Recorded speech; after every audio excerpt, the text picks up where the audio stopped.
Welcome student, SM online class में आपका स्वागत है। और आज इस वीडियो में बात करेंगे हम ज्योग्राफी की। ज्योग्राफी सब्जेक्ट की बात हम कर रहे थे पिछले वीडियो में, और हमने ज्योग्राफी के अंतर्गत नए लेसन की शुरुआत की थी। नए लेसन के अंदर हमने खनिज और सेल की शुरुआत की थी। आज उसको हम आगे पढ़ेंगे। हम पढ़ रहे थे पाठ संख्या 5 का जो टॉपिक है वो है खनिज एवं सेल। ठीक है, हमने देखा था कि भौतिक विशेषता क्या है खनिज की। हम उसकी भौतिक विशेषता के बारे में पढ़ रहे थे। भौतिक विशेषताओं के बारे में हमने लास्ट में देखी थी पारदर्शिता। हमने 7 नंबर जो भौतिक विशेषता है उसमें देखी थी पारदर्शिता। पारदर्शिता मतलब होता है कि जो प्रकाश की किरण है वो किसी पदार्थ से, किसी धातु से उसकी किरणें आर पार होती है या नहीं होती है, होने के बाद में किस तरह से विसरित होती है वो देखना। ठीक है, तो पारदर्शी अगर कोई धातु है इसका मतलब उस धातु से प्रकाश की किरणें आर पार होगी और धातु के दूसरी तरफ वाली वस्तु हमें क्या होगी, दिखाई देगी।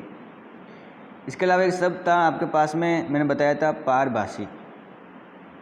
पारभासी जो शब्द हैं उसका मतलब ये होता है कि प्रकाश की किरणें धातु से आर पार होगी, खनिज से आर पार होगी, लेकिन हमें दूसरी तरफ वाली वस्तु दिखाई नहीं देगी। वस्तु हमें दिखाई नहीं देगी क्योंकि किरणें आएगी लेकिन वो विसरित हो जाएगी, जिससे हमको दूसरी तरफ की किरणें बिल्कुल दिखाई नहीं देगी। अगर इस प्रकार का कोई भी अगर आपको प्रभाव उत्पन्न होता है या दिखाई देता है तो आप कह सकते हो पारभासी है।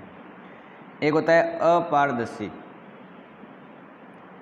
अपारदर्शी अपारदर्शी का मतलब ये हुआ कि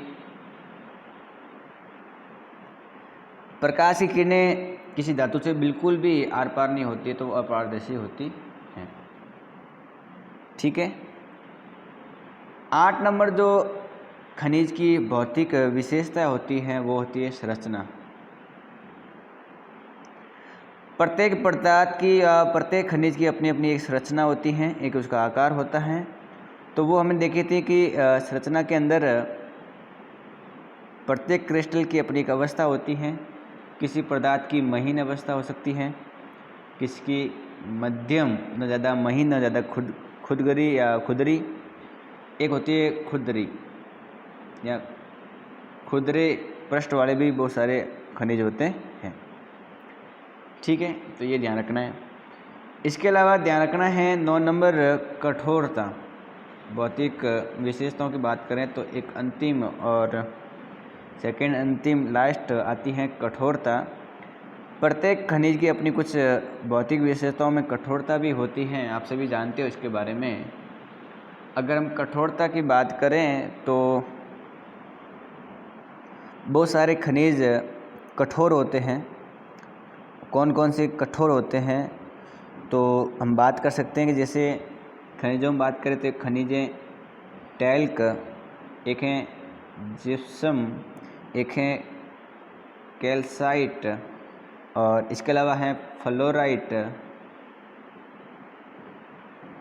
ठीक है, फिर है एपेटाइट। ठीक है, फिर है फेल्डस्पर, तो फेल्डस्पर, फिर है क्वार्ट्ज, टोपाज, फिर है कोरंडम, फिर है हीरा।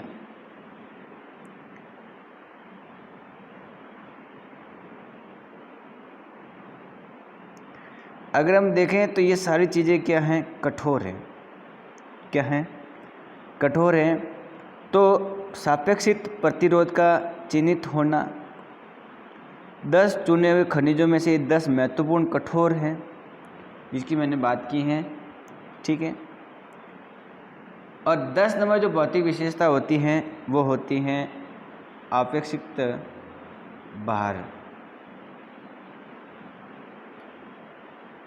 ठीक है। आपेक्षिक भार भी होता है, दी गई वस्तु का भार तथा बराबर आयतन के पानी के भार का अनुपात हमें पता लगता है। हवा व पानी में वस्तु का भार लेकर उन दोनों के बीच के अंतर से हम हवा में लिए गए भार से भाग दे सकते हैं, जिससे हमको आपेक्षिक भार उत्पन्न होगा। तो किसी वस्तु का, किसी खनिज का अपना भार होता है, हम भार की बात कर रहे हैं, और आयतन भी होता है, ठीक है, जिसे उस वस्तु के तैरने न तैरने का पर प्रभाव पड़ता है, ये भी ध्यान रखना है आपको, ठीक है। तो अब बात करते हैं अपन खनिजों की। अगर हम खनिजों की बात करें तो पृथ्वी के आंतरिक भाग में अगर हम देखें पाए जाने वाला जो मैग्मा है वो सभी क्या है, मूल खनिजों का मूल स्रोत हैं, खनिजों का मूल स्रोत है। तो जो मैग्मा है वो ही खनिज का मूल स्रोत है, उससे पता लगेगा, उससे ज़मीन के अंदर खनिज बाहर आएंगे मैग्मा से। तो जब ज़मीन से मैग्मा बाहर आएगा, जिसको लावा दरअसल हम कहते हैं, मूल रूप से जो मैग्मा है वो खनिजों का मूल स्रोत है। और जब मैग्मा ठंडा हो जाएगा तो ठंडा होने पर खनिजों के क्रिस्टल बनने लगते हैं। क्या बनने लगते हैं? खनिजों के क्रिस्टल। क्रिस्टल का मतलब समझते हो ना, इस प्रकार के आकार बनते लगते हैं, छोटे छोटे टुकड़ों के रूप में, अलग अलग परतों के रूप में। और इस प्रक्रिया में जैसे जैसे मैग्मा ठंडा होकर ठोस सेल बनता है, खनिज की क्रमबद्ध श्रृंखला का निर्माण होने लगता है। मतलब जब मैग्मा बाहर आएगा, जैसे जैसे ठोस होता जाएगा और ठोस होते होते सेल बनेगा, और सेल बनते बनते खनिजों का निर्माण होगा, वो भी एक क्रमबद्ध तरीके से, कि भी पहले ये बना, फिर ये बना, ये बना। अगर देखें तो जैसे कोयला है, पेट्रोलियम है, फिर है प्राकृतिक गैस। तो ये जो कार्बनिक खनिज हैं, इनका अपना क्रम है कि ये ठोस है, ये तरल है, ये गैस रूप में, कि नीचे ठोस, फिर तरल, फिर गैस रूप में। तो इस प्रकार से धीरे धीरे मैग्मा की वजह से अलग अलग सेलें बनती जाती हैं, उसमें खनिजों का अपना एक क्रम निश्चित होता जाता है। तो ये ध्यान रखना है आपको, ठीक है। खनिज अगर हम देखें तो 2 प्रकार के होते हैं मुख्य रूप से। खनिज कितने प्रकार के होते हैं मुख्य रूप से? 2। 10वीं क्लास में हमने पढ़ा होगा, धात्विक खनिज और अधात्विक खनिज।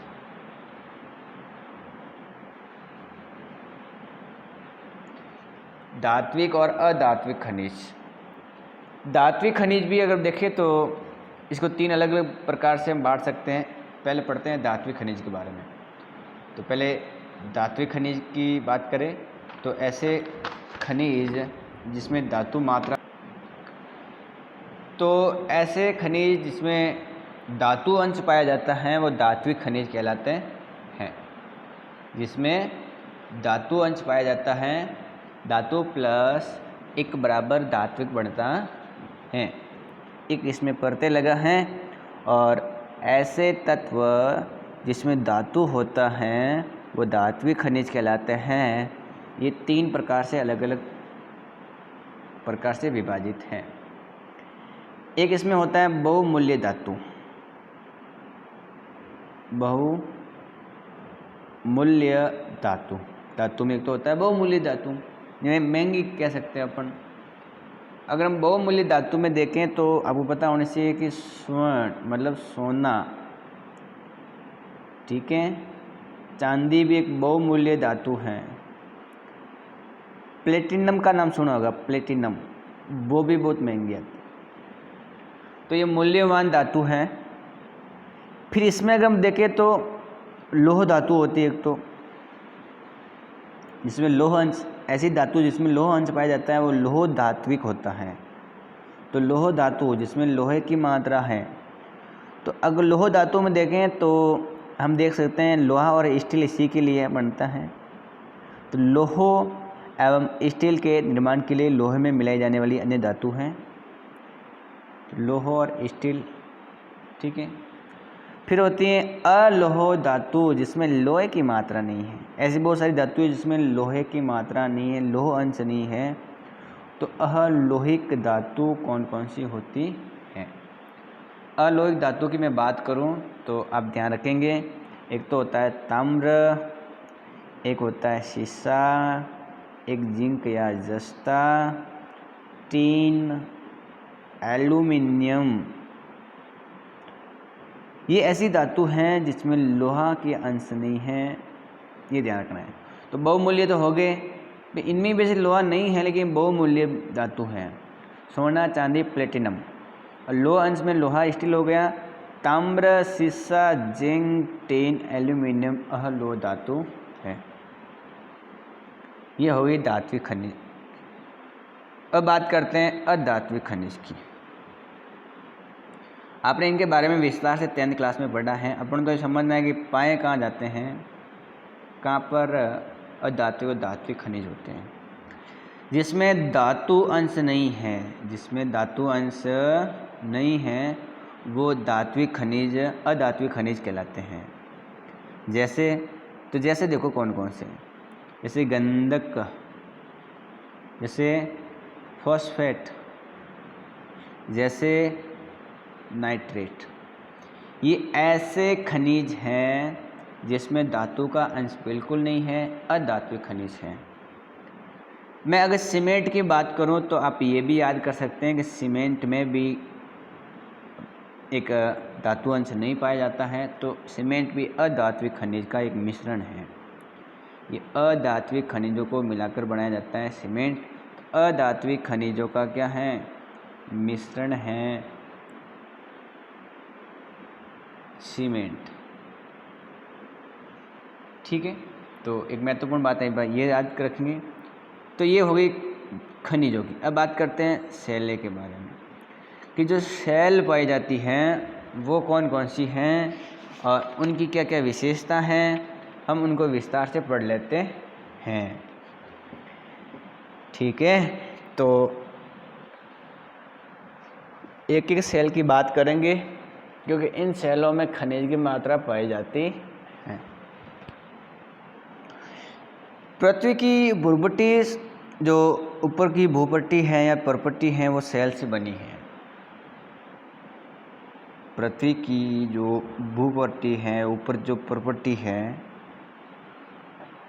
वो किससे मिलकर बनी है? सेल से मिलकर बनी है। किससे मिलकर बनी है? सेल से। और सेल का निर्माण एक या एक से अधिक खनिजों से मिलकर बना होता है। जब 2-3 खनिज आपस में मिल जाते हैं, इस प्रकार की परत बन जाती हैं, तो उसे सेल कहते हैं। सेल का निर्माण है वो 2 या 2 से अधिक खनिजों से मिलकर बनता है या बनी जाती है। सेल कठोर हो सकती हैं, नरम हो सकती हैं, विभिन्न रंग की हो सकती हैं। तो पृथ्वी की जो परपट्टी है वो सेलों से मिलकर बनी होती हैं। सेल का निर्माण 2 या 2 से अधिक खनिजों से होता है। ये जो सेल होती हैं वो कठोर भी हो सकती हैं। सेल के गुण की बात करें तो वो कठोर हो सकती हैं, नरम भी हो सकते हैं। इसके अलावा उनके रंग भी अलग अलग हो सकते हैं। उनके रंग भी क्या हो सकते हैं? अलग अलग हो सकते हैं। जैसे बात करें तो जो ग्रेनाइट सेल हैं, जो ग्रेनाइट पाया जाता है, तो ये है कठोर। तो ग्रेनाइट की चट्टानें कैसी होती हैं? कठोर होती हैं। लेकिन आपको बता दें, जो सेल खड़ी हैं, आपने देखा होगा घर की दीवारें पोतने के लिए सेल खड़ी के बारे में। तो जो सेल खड़ी हैं वो होती है नरम, एक प्रकार का खनिज है जो नरम होते हैं। इसका हम प्रयोग करते हैं घर की पोताई निपाई के लिए। इसके अलावा अगर बात करें हम सेल की, तो जो गैब्रो सेल हैं वो काला है, ठीक है। वो जो खनिज है वो काला है, लेकिन अगर हम बात करें क्वार्टजाइट का तो ये सफ़ेद होता है। तो सेल कैसे भी कलर के हो सकते हैं, सेल कैसे भी कलर की हो सकती है, वो कठोर नरम अलग अलग कलर की हो सकती हैं। उदाहरण के लिए ग्रेनाइट कठोर होता है तो सेल खड़ी नरम होती हैं। गैब्रो खनिज काला होता है तो क्वार्टजाइट दूधिया सफ़ेद या श्वेत कलर का होता है। इन सेलों की मैं बात करूँ तो इनमें जो खनिज घटक हैं उनका कोई फिक्स निश्चित संगठन नहीं होता है। जो खनिज पाए जाते हैं उनका कोई फिक्स संगठन नहीं होता है, कोई संगठन नहीं। अगर हम सेलों में देखें तो सेलों में सामान्य पाए जाने वाले खनिज पदार्थ जो विशेषकर सेल में पाए जाते हैं वो तो है फेल्ड्स्पर और क्वार्ट्ज। सेल में पाए जाने वाले जो सामान्य खनिज हैं, अगर मैं उन खनिजों की बात करूं तो आपको पता लगेगा कि वो खनिज एक तो हैं फेल्ड्स्पर कह सकते हो, दूसरा है क्वार्ट्ज। तो ये सामान्य रूप से सेल में पाए जाने वाले खनिज हैं। सेलों एवं स्थलाकृतियों तथा सेलों एवं मृदा में निकट संबंध होते हैं। ये बात ध्यान रखनी है कि सेल जो हैं वो स्थलाकृति पर प्रभाव डालते हैं। स्थलाकृति के निर्माण में सेलों का अपनी महत्वपूर्ण भूमिका होती है। सेल से और मृदा की बात करें तो इनके आपस में भी बढ़िया संबंध होता है।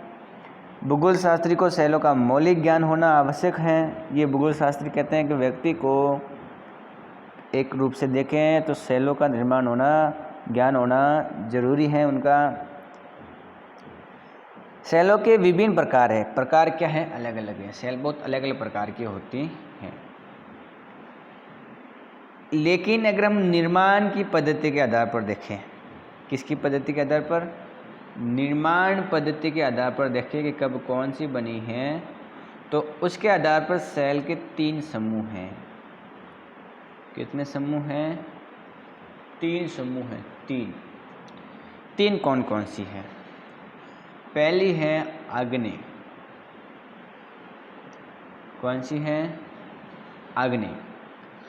दूसरी ध्यान रखना है अवसादी। कौन सी है? अवसादी।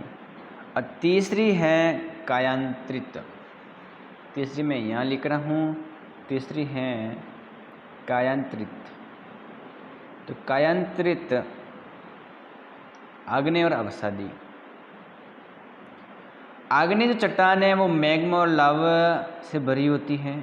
मैग्मा व लावा से भरी होती हैं आग्नेय चट्टानें। अवसादी जो सेल हैं वो बाहर जनित जो प्रक्रिया होती हैं, बाहर की जो प्रक्रिया होती हैं उनके निक्षेपण से अवसादी चट्टानें बनती हैं। पृथ्वी के बाहर से मानवीय कुछ ऐसी क्रिया होती है जिसको बहिर्जनित प्रक्रिया कहते हैं। तो उनके द्वारा इन सेलों के अंश के निक्षेपण का जो प्रभाव होता है वो अवसादी सेलों के निर्माण में। कायांतरित चट्टानों की हम विस्तार से बात आगे करेंगे, लेकिन ये 2-3 बातें हम देख लेते हैं कि कायांतरित जो सेल है उसमें क्या होता है, उसमें उपस्थित सेलों में दोबारा से पुनर्क्रिस्टीकरण की प्रक्रिया से ये सेलें दोबारा मतलब निर्माण हो जाती है कायांतरित चट्टान में। इस बात को हमारे आगे विस्तार से पढ़ेंगे, तब आपको और समझ में आ जाएगा कि इन चट्टानों की क्या क्या विशेषता है, इन सेलों की क्या क्या विशेषता है। तो एक बात तो ये आपको ध्यान में रखनी है। आगे अगर हम बढ़ें तो जो पेट्रोलॉजी होती है वो हम उसमें सेलों का अध्ययन करते हैं। किसमें? अगर हम सेल के बारे में पढ़ रहे हैं, ठीक है, सेल के बारे में पढ़ रहे हैं, सेलों का अध्ययन कर रहे हैं, तो उसको हम भूगोल में पेट्रोलॉजी कहते हैं। पेट्रोलॉजी कहते हैं, ठीक है। जैसे अगर कोई व्यक्ति जीव जंतु के बारे में पढ़ रहा है तो उसको बायोलॉजी कहते हैं। कोई वनस्पति पेड़ पौधों के बारे में पढ़ रहे हैं तो उसको बोटनी कहते हैं। कोई रासायनिक पदार्थ के बारे में पढ़ रहे हैं तो केमिस्ट्री है। ठीक है, कोई पृथ्वी के बारे में पढ़ रहा है, भूगोल ज्योग्राफी है। उसी प्रकार अगर कोई व्यक्ति सेल का अध्ययन कर रहा है, चट्टानों का अध्ययन कर रहा है, तो उसको पेट्रोलॉजी कहते हैं। अगर कोई एक व्यक्ति पेट्रोशास्त्री है, मतलब सेल का अध्ययन कर रहा है, तो उसके स्वरूप के बारे में उसको अलग अलग अध्ययन करना पड़ता है। अगर मैं एग्जाम्पल की बात करूं तो उसको खनिज की संरचना पढ़नी पड़ती है, उसको बनावट भी पढ़नी पड़ती है, उसको गठन के बारे में, स्रोत के बारे में। इसके अलावा खनिजों के प्राप्ति स्थान पर परिवर्तन भी देखे जा सकते हैं और एक सेल का दूसरे सेल के साथ में संबंध किस प्रकार का है वो भी देखना ज़रूरी है। अब देखते हैं प्रमुख रूप से सेलों के बारे में। सबसे पहले जो पहली सेल बताई थी वो मैंने बताई थी आग्नेय सेल। आग्नेय सेल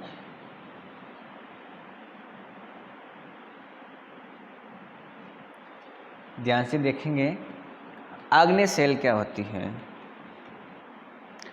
अगर मैं आग्नेय सेल के निर्माण की बात करूं तो ध्यान रखना है कि इनका निर्माण पृथ्वी के अंदर मैग्मा व लावा से होता है।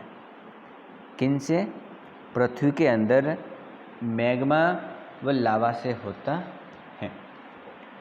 तो सबसे पहले पता होना चाहिए मैग्मा क्या है और लावा क्या है।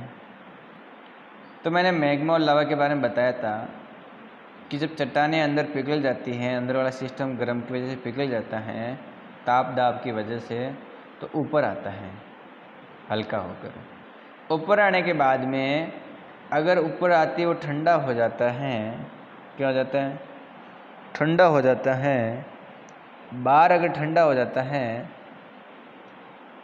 ठीक है, तो उसको हम कहते हैं लावा। ठीक है, या अंदर ही ठंडा हो जाता है तो वो लावा ही होता है। लेकिन जो यहाँ तरल पदार्थ बना है वो मैग्मा है। क्या है? मैग्मा है। तो चट्टानों का निर्माण मैग्मा और लावा से होता है। इन आग्नेय चट्टानों को या सेल को प्राथमिक सेल भी कहते हैं। प्राथमिक सेल किसको कहते हैं? इनको कहते हैं आग्नेय सेल को। मतलब जब मैग्मा ठंडा हो जाएगा, इकट्ठा हो जाएगा, तो हम कह सकते हैं कि आग्नेय सेलों का निर्माण होता है।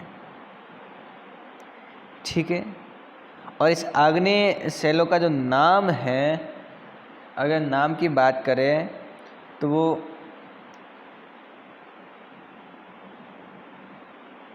इनका जो नाम है वो इग्निस सबसे बना है, इग्निस सबसे, और वो है इग्निस से आग्नेय चट्टान का नाम पड़ा है। इग्निस जो शब्द है वो लैटिन भाषा का शब्द है। जो इग्निस शब्द है वो लैटिन भाषा का शब्द है। इग्निस से आग्नेय सेल का नाम पड़ा है।